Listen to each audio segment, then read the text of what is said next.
శివానుగ్రహం ఉంటే ఎలాంటి గ్రహదోషమైనా మనల్ని పట్టి పీడించదు. పరమేశ్వరుడికి సోమవారం అంటే ఎంతో ప్రీతికరం. సోమవారం నాడు శివపూజ చేస్తే అనేక శుభఫలితాలు కలుగుతాయి.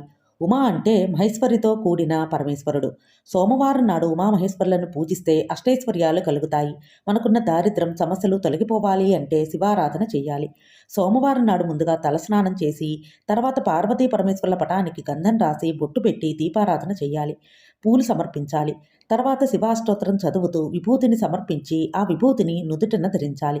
సాయంత్రం వరకు ఉపవాసం ఉండి శివాలయానికి వెళ్ళి ఆవు నేతితో దీపారాధన చేయాలి.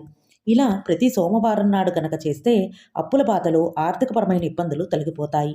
ముఖ్యంగా దేవునికి పూజ చేసినా, ప్రసాదం పెట్టినా ఏకాగ్రమైన మనసుతో చెయ్యాలి. అప్పుడే భగవంతుడు దాన్ని స్వీకరిస్తాడు. 3 ఆకులు కలిగిన బిల్వపత్రం శివుని 3 కన్నులకు చిహ్నం. అంతేకాదు త్రిశూలానికి సంకేతం కూడా. ఈ బిల్వపత్రాన్ని శివునికి సమర్పించటం వల్ల దారిద్ర్యం తొలగిపోతుంది. ఏ పండైనా శివునికి ప్రసాదంగా పెట్టవచ్చు. అయితే శివుడికి ప్రీతికరమైనది వెలకపండు. ఇది దీర్ఘాయుష్ను సూచిస్తుంది. ఈ పండుని స్వామికి సమర్పించటం వల్ల సకల శుభాలు చేకూరుతాయి.